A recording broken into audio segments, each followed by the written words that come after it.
first down. They hand off to Marlon Mack. Huge hole, 50-yard line. He's at the 40, still going near sideline. He's at the 10. He's at the 5, and he will score. Touchdown, Marlon Mack. Touchdown, INDY.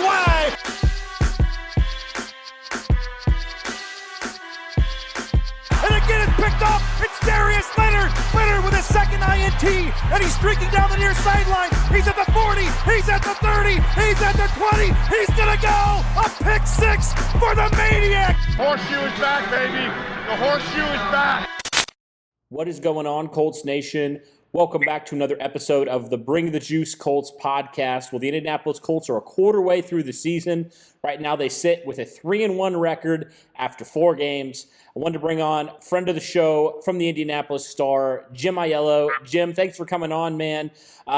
Overall, what has your impression been so far of the Colts right now? Sitting at 3-1, looking pretty good right now. What has your overall impression been of this team so far? Yeah, if you look, we talked about this in the beginning of the year. I think everybody kind of did. It was, they had an easy half of the schedule, the first half of the year, and they needed to take advantage. And so far they are. They're 3-1. They blew a game against Jacksonville that, you'd like to have seen them win and be 4-0 at this point. But it's hard to complain too much on a 3-game winning streak. The defense has been much better than everybody expected. I mean, I think everyone expected that DeForest Buckner would come in here and elevate the unit, but I'm not sure they expected the Colts to lead, every defensive statistic and metric in the NFL at this point, which is what seems like what they're doing. Offensively, I think it's a little bit slow. Slow, getting it together. Running game hasn't been what we thought. Philip Rivers has been really efficient, but not a lot of big plays yet. So I think it's been good overall, though. 3-1, you got to be pretty happy with that start. Yeah, you mentioned it. This offense has been a little bit slow so far, and I wanted to kind of get your impression of this offense so far and why you think they've struggled so far. Looking at the passing attack, the Colts right now, they're in the bottom half of the league in terms of passing yards per game, just around 20th with 250 yards per game. They haven't been great overall by any metric. They haven't been great in obviously passing yards, efficiency, third down efficiency, red zone.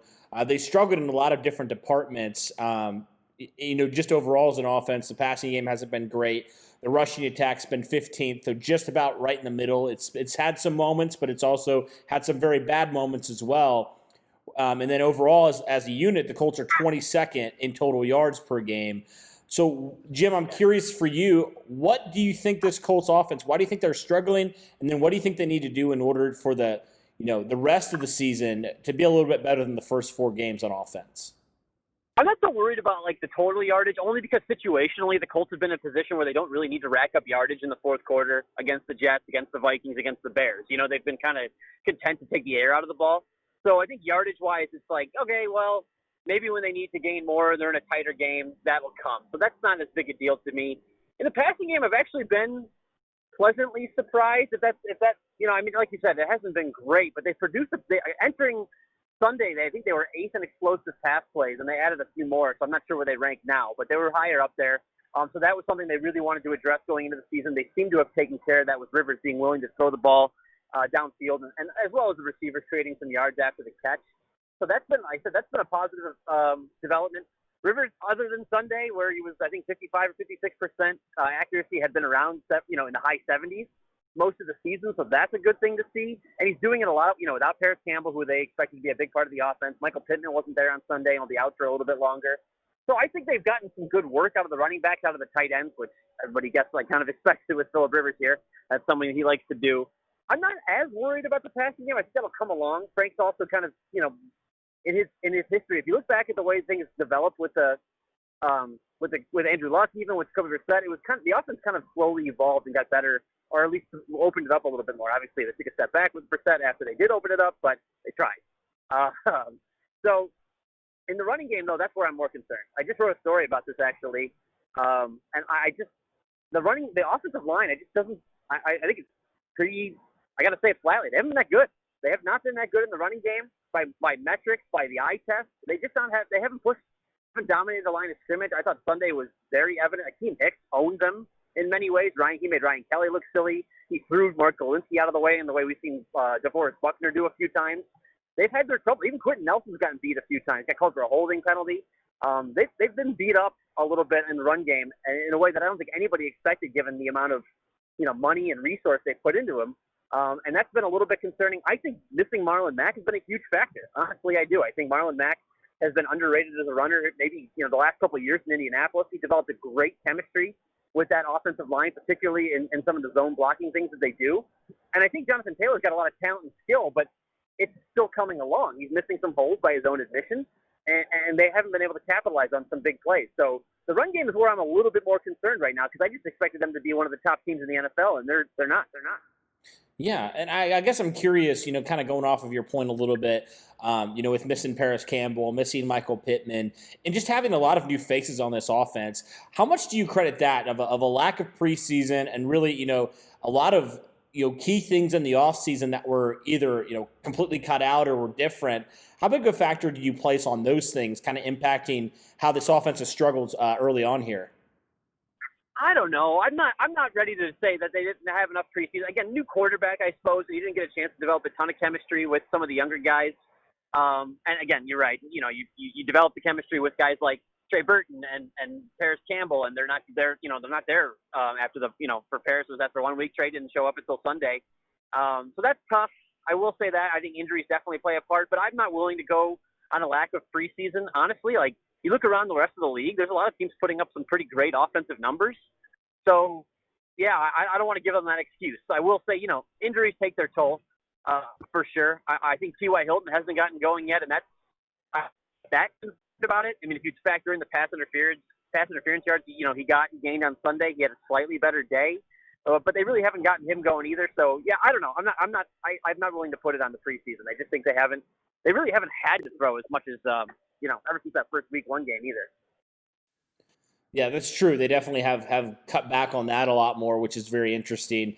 Okay, let's move over now to this Indianapolis defense. Like this defense so far, after that week 1 kind of really surprising loss, quite honestly, against the Jacksonville Jaguars, where this defense could not get off the field, they could not force incompletions, and really could not stop the running game in that first half. This Colts defense has tightened up in a major way. I mean, you mentioned it earlier. This defense about first at every single category that matters. Right now they're first against the pass, they're fourth against the run, they're first in total yards allowed per game. They're only allowing 56 points so far. They've had 6 interceptions. All 6 of them have come in the last 3 games alone. 9 sacks. Just overall, this defense has looked very, very dominant, especially the last 3 weeks. I mean, really, if you take away some of those garbage time touchdowns the Vikings had and then the Bears had this last week, this Colts team has had a couple games where they haven't allowed an offense to get going or really do anything in the red zone or really get into the red zone even. What has your overall impression been of this defense so far? Yeah, I guess it starts up front, which, again, I guess I sound like a coach when I say that. It all starts up front, but that's what they all say, and it's true. I mean, you start with DeForest Buckner, who has been – I mean, I don't know if the stats are there right now for him, but he has been so good. And you saw the attention the Bears were giving to him during the game. They were pulling the running back away from the edge and bringing him in to double team DeForest Buckner if they weren't already doing so with their 2 offensive linemen. And that has freed up, in particular instances, that freed up, Justin Houston to make a play. But DeForest Buckner has been incredible against the run. And again, I'll sound like a coach. They had to stop the run first. They've bottled up. I guess the Minnesota game is the one that is most impressive in terms of bottling up the running attack, just because of what Dalvin Cook did in the 2 next games, just ripping teams apart. And he didn't do anything against the Colts. You got to give a lot of credit to what DeForest Buckner did there. And I think the most underrated player on this team right now is Grover Stewart. Grover Stewart. How many times can you watch a game and you hear the snap and Grover Stewart's guys push 3 yards back into the backfield?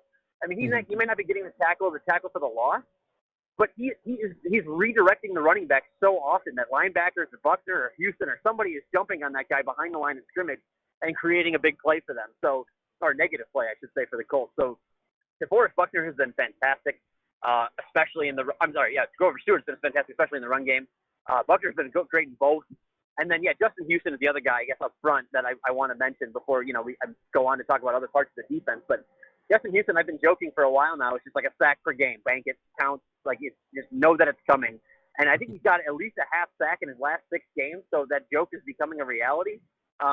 It's kind of crazy how often he's getting to the quarterback right now, and he's probably a little bit more efficient than is able to keep up. I think he's got 3.5 sacks in like five quarterback knockdowns. So every time he's getting there, he's pretty much making it count.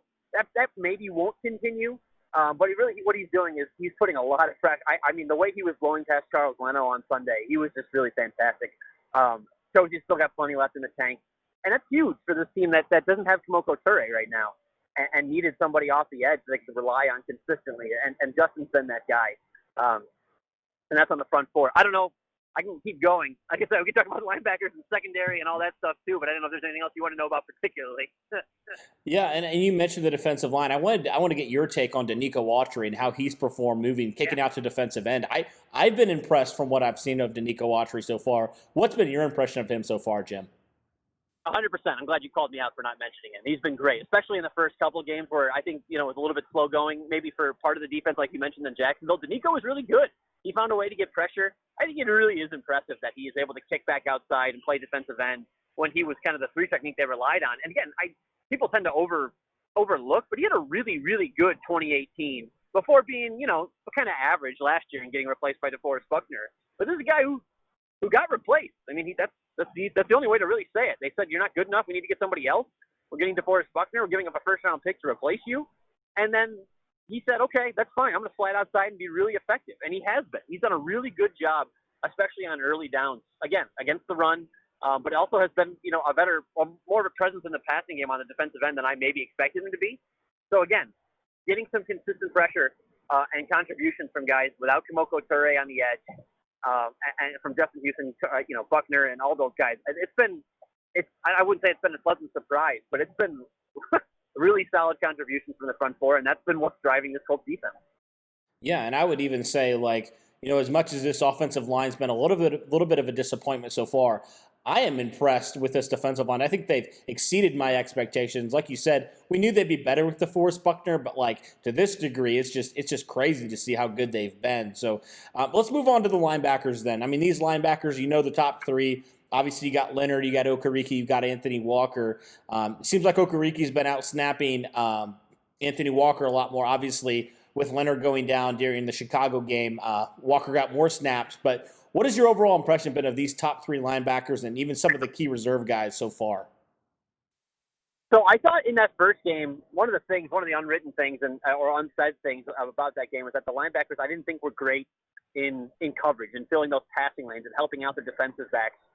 And getting into those lanes. And I thought ever since then, they've been really good about it. Darius Leonard in particular has been really great about it. It's one of those things that I think the linebackers, it's hard to say anything you haven't heard before. They're really quick. They're really sound tacklers. Anthony Walker does a really good job of getting his team into place. I mean, talking to Justin Houston today, and I think he said, you can rely on him. But when he says what he's seeing out of the offense, what's coming next, he's right. Because that's how much film he watches. That's how smart he is. And so I know Anthony Walker's snaps are getting soaked up a little bit by Bobby Okereke. He's just he's just a more physically talented player. So that'll happen. But Walker's contributions they really shouldn't overlook those. And I think it's important to note. Then that said, Darius Leonard is Darius Leonard. He's just everywhere all the time. He's such an effective blitzer. He can cover guys in man coverage. And like I said, he and Okereke, I think, have been better in getting in some of those passing lanes. When they drop back into those zones, those Matt Eberflus zones, they've done a good job of taking away some of the underneath stuff, which is, it's stuff that the Colts are usually okay giving up. But right now, they got their guys challenging in the passing lanes. It's not just the corners who have done a great job challenging passes, but the linebackers have done a good job getting hands on balls or jumping in the lanes. The quarterbacks aren't even throwing them. So that's been, to me, I think we kind of knew how good this unit was against stopping the run. I think that they've taken a step forward in the passing game. Mm-hmm. And you mentioned the corners, so let's just go on to the secondary now. Jim, when I said, initially when I looked at this secondary, I said, oh boy, this could potentially be the unit that is the big Achilles heel for this team. But so far, they've been great.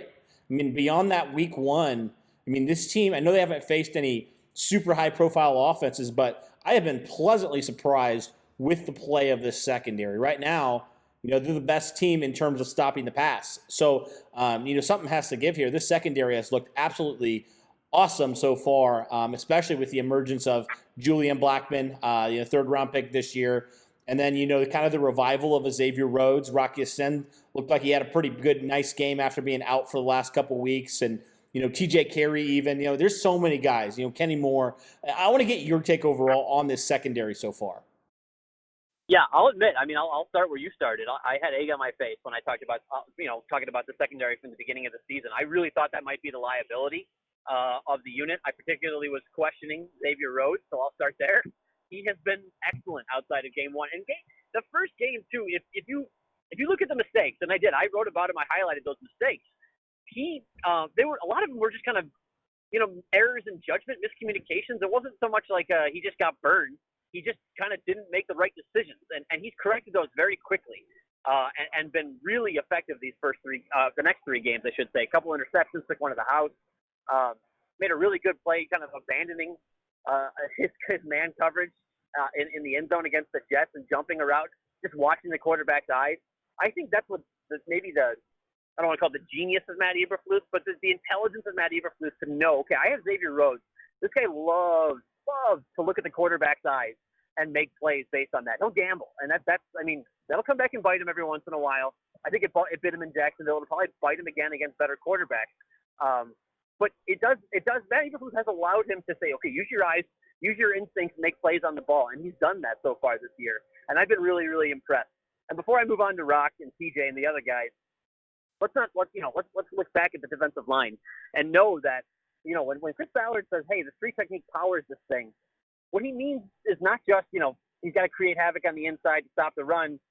What he means is that everyone's going to benefit from a guy like DeForest Buckner, and especially to me, the secondary, where quarterbacks just don't have as much time to wait and be patient. They get flustered. I think we saw Nick Foles get really flustered with pressure on Sunday, and he made some really bad decisions, and the secondary benefits from bad decisions. So that's been a really big thing that the defensive line has been able to help out the secondary this year, and therefore, like you said, the questions that we had, maybe they're not, maybe they're being answered a little bit more by the defensive line. That said, Rockiston, I think, has continued the progress he showed in the second half of last season. Everybody remembers that terrible game he had against Denver. But after that, he was hardly penalized. He broke up a bunch of passes. I thought he was really, really good. He comes back from the stomach illness that he had, missing 2 weeks. I thought one of the first plays in the game, the Bears decided to test Rockiston, and he drives on the ball and knocks it away, showing it, don't throw at me. Like, I really like that early in the game. He kind of showed that message of, I'm back, I'm ready. You can't throw at me and expect to take advantage of that. TJ Carey, as you mentioned, was great in a pinch while Rock was out, better on the outside than I expected. The book on him was he's pretty good on the inside, pretty good tackler, can do some different things as a nickel corner, and he's good Kenny Moore insurance. And then they needed him on the outside and for a couple of games, and he passed the test. I mean, again, they have to face some better competition for me to say, okay, he's a great outside corner or something like that. But he was serviceable in the games he needed him to be. And then, the highlight of the secondary, I think the guy, outside of Rhodes maybe, Julian Blackmon, has been a revelation so far in his first few games. I don't want to knock Malik Hooker, because Malik Hooker in his rookie year had 3 picks in his first 4 games, and everybody thought he was going to be a star. So we're only a few games into Julian Blackmon's career. So I don't want to go crazy, but I think, maybe that knee injury Malik suffered his rookie year just threw him off course. I don't know. What I do know is I'm watching Julian Blackmon, and he's giving them what I think everybody hoped Malik Hooker would give them throughout the course of his career. He's playing that ball hawking center field, type safety, and it's causing turnovers. He knocked the one in the Kari Willis's hands against Minnesota. He was there. He was in position when Nick Foles overthrew Anthony Miller on Sunday, made the interception there. He's been great at one of the things that my colleague at Indy Star that drove him crazy was that those intermediate throws over the middle, which is kind of the hole in the cover two. So many of those were completed against the Colts over the past couple of years, and he has done such a good job of erasing those by hitting guys as the ball is getting there, just using his instincts and throwing his body, which, again, you have to be impressed, a guy coming off a torn ACL, but throwing his bodies at big players like Irv Smith, Allen Robinson, and breaking up plays. He has just been outstanding in giving the Colts kind of that playmaking ability they haven't had in the secondary. Mm-hmm. Yeah, it's certainly been awesome. And Kari Willis, another guy that, I love Kari Willis. And it was great to see him get his first career interception a couple weeks ago. So overall, it's crazy to think like the secondary has been a strength when I thought it very much could be a weakness. But certainly been great to see them so far performing super well. So, we'll talk, the last thing we'll talk about is just this special teams unit. I think it's one of the best in the league. I mean, I've really been impressed with just about everybody on this special teams unit. One guy in particular that we'll talk about, because all the other guys, we kind of had an idea of what they would be, but Rodrigo Blankenship, I think he's been very good so far. I've been very impressed from the rookie out of Georgia, undrafted free agent signed by the Colts, and beat out Chase McLaughlin for that spot. I thought he's been excellent so far. I mean, yeah, he's had a couple, biffs, kind of, chip shot misses and stuff like that. But overall, I thought he's had, he's made a lot of nice comeback kicks after that. And I thought he's been in a really nice place mentally, even after missing a kick. I'm curious overall, Jim, your thoughts on Rodrigo Blankenship and the rest of the special teams unit. Yeah, I mean, that you make a great point. He's had a couple of bad misses just because they're from short, not because of the context of the game. Fortunately for him, the misses that he's had haven't really been huge backbreaking misses, kind of like what we saw last year with some of the Vinatieri ones.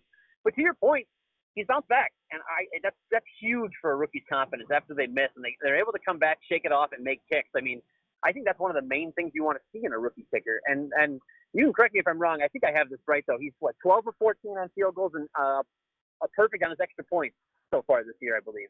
And so 2 missed kicks for a rookie through the first quarter of the season. Again, you like him to make those shorter kicks, but, I went back and looked at one point at some of the guys, Will Lutz, Robbie Gould, some kickers that have been with their teams for a long time. In Will Lutz's case, or, to me, considered one of the best kickers of his era in Robbie Gould. And those guys missed 6, 7, 8 kicks in their rookie seasons. Rookie kickers aren't perfect. I think sometimes we expect, we all want kickers to just make their kicks, do their jobs, and so you got to give Blankenship a little leeway, a little leash, I guess is probably a better way to put it. And again, on Sunday, this is a guy that they pretty much relied on after the first touchdown pass to Mo Alicante was all Blankenship, and he made everything. So,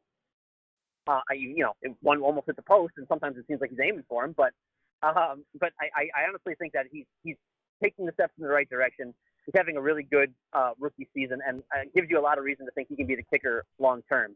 And then to answer the other part of your question, I think Bubba Ventrone has done an incredible job with this unit. Rigoberto Sanchez is like a weapon at punter right now. He had 1 touchback so far this year. He's great at pinning the ball, or getting it to bounce within the 5 to 10 yard line and letting his guys make the play. He's incredible on kickoffs. He's not just, sometimes they'll do touchbacks if they want him, but occasionally he'll take it pretty sky high and give his team time to get down there, or kick it angled and set up his, the coverage units so they can make the play. They shut down a guy like Cordell Patterson, who, the Colts said all week is one of the best returners in football. I mean, he's just been incredibly good at his job, and it kind of, those things tend to go unnoticed because, he's the punter, but he's been really great. And then, I guess you have to mention Jordan Glasgow. He's a guy that, he's a 6th round pick. I think, he was drafted to be a special teams ace. That's one of those things where, most you don't usually draft special teams aces sometimes. I guess you get those in undrafted free agency, or, you draft somebody, he becomes a special teams ace. But they drafted Jordan Glasgow to be a special teams star, and he's leading the team in special teams tackles and blocks a punt. So that's a really great pick for Chris Ballard so far. Yeah, absolutely. It was great to see him get a blocked punt this last week for sure. Okay, so last thing I'm curious about. So through 4 weeks now, the Indianapolis Colts obviously are 3-1. What grade overall as a team would you give this team, this Indianapolis 3-1 team, through 4 weeks, Jim? I'm going to go B+. And that seems maybe harsh, I guess. I don't know. Maybe it doesn't seem harsh, but I'm going to say B+. The only reason I'm not giving him an A is because I want to see him beat better competition. Again, the Jets are one of the worst teams in the NFL. Minnesota has played better the last couple games, so maybe that's not as bad of a win, I guess is the way you'd say it, as it looked at the time. And then, the Bears were 3-0, but they were kind of a rough 3-0. They comebacks against Detroit and comebacks against Atlanta, who I'm pretty sure you, me, and 9 other guys can make mount to come back against Atlanta if we wanted to. So I'm not totally convinced by a Bears win, though. Again, in Soldier Field, and they beat them handily. So it's hard to punish them for that kind of thing. I kind of want to see him beat a team. Again, Cleveland is, it's weird to say, the Cleveland Browns I actually think are a real test, just because of what they can do on the ground, and offensively they've been one of the best teams in football.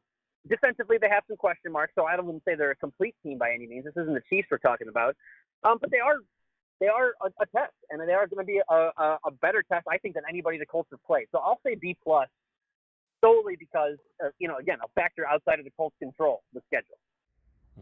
Absolutely. Well, thanks, Jim, for coming on, man, discussing the first quarter of the Indianapolis Colts season. Hopefully, when we come back and look at the second quarter and a few games, the Colts will still have a winning record. That's the hope, obviously. So we'll see what happens. But thanks for coming on, man. Really appreciate it.